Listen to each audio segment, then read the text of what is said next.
Nimesikia habari ya asubuhi kwamba mwenyekiti wa ACT apinga kuondolewa kwenye chama. Napenda kurekebisha usemi huo kwamba sijapinga kuondolewa. Nimepinga utaratibu, na sipingi utaratibu kwa sababu yangu, lakini kwa sababu vyama vya siasa ni sehemu ya utumishi wa umma. Hatufanyi vyama kujifurahisha. Tuna utaratibu wa kuendesha vyama. Tuna utaratibu wa kuendesha taasisi zisizo za kiserikali. Tuna utaratibu wa kuendesha taasisi za kiserikali. Nilichoeleza ni kwamba kwa uhai wa chama na afya ya chama chochote kile, mteuliwa wa mkutano mkuu anaondolewa na mkutano mkuu. Mteuliwa wa halmashauri kuu anaondolewa na halmashauri kuu. Mteuliwa wa kamati ya uongozi anaondolewa na kamati ya uongozi. Mimi ni mteuliwa wa mkutano mkuu. Sisemi hivyo kwa ajili yangu, lakini kwa ajili ya mtu mwingine yeyote. Na sivyo inaonekana kwamba hatuelewi kitu tunachokifanya. Kwa hiyo, na kwa sehemu nikasema wenzangu wamefanya haraka mno. Hakukuwa na sababu. Wiki moja niliwaomba tukutane tarehe 15. Na nadhani nilieleza vizuri.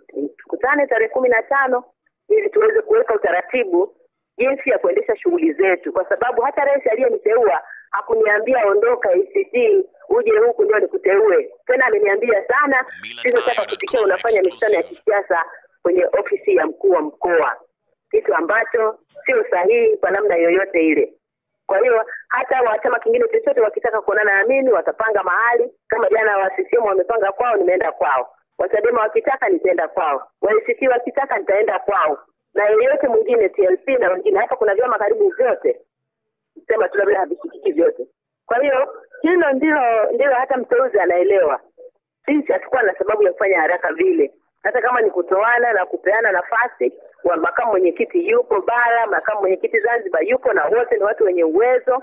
Hakukuwa na sababu ya kufanya haraka, lakini hiyo ni kwa ajili ya uhai wa chama na kuchukuliana kibinadamu. Kwa hiyo sisi ACT pia tuna usemi unasema taifa kwanza. Sasa taifa kwanza hapa limekuwa taifa nyuma. Maana yake mtu kipewa nafasi ya kutumikia taifa, unakuwa kama vile umesaliti chama. Nilitaka kuweka haya mambo vizuri. Unajua tunapofanya hizi kazi pia wanafunzi wanatusikiliza, watoto wanatusikiliza, wanajifunza kutoka kwetu. Wanajua maana ya kila hatua tunayochukua, na ningependa kila wakati sisi viongozi tujitahidi kufuata utaratibu na kuchukua hatua zinazofanana na aina ya nafasi ambazo tumepewa kuzitumikia. Kwa hiyo sisi baada ya hizo kazi zote za jana tungetegemea kuona pia matangazo mengine. Sasa hili ni kwa waandishi wa habari. Wenyewe wakachukua hilo moja tu. Hata waliponifuata walingoji hilo tu. Nilipomaliza kujibu kuhusu ACT wakaondoka, nikauliza, "Ni hilo ndio mmefuata? Ni hilo ndio la muhimu kwa mkuu wa mkoa kuulizwa?"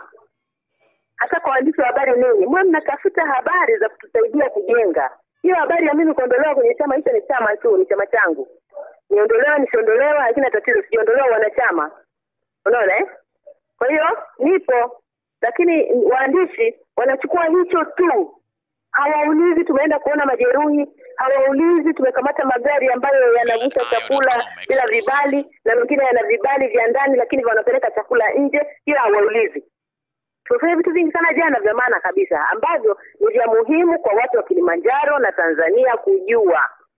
Sasa nyinyi mmetaka wajue tu ana kaondolewa ACT. Kwani nikiondolewa nimeongeza nini, nimepunguza nini? Hiyo tu.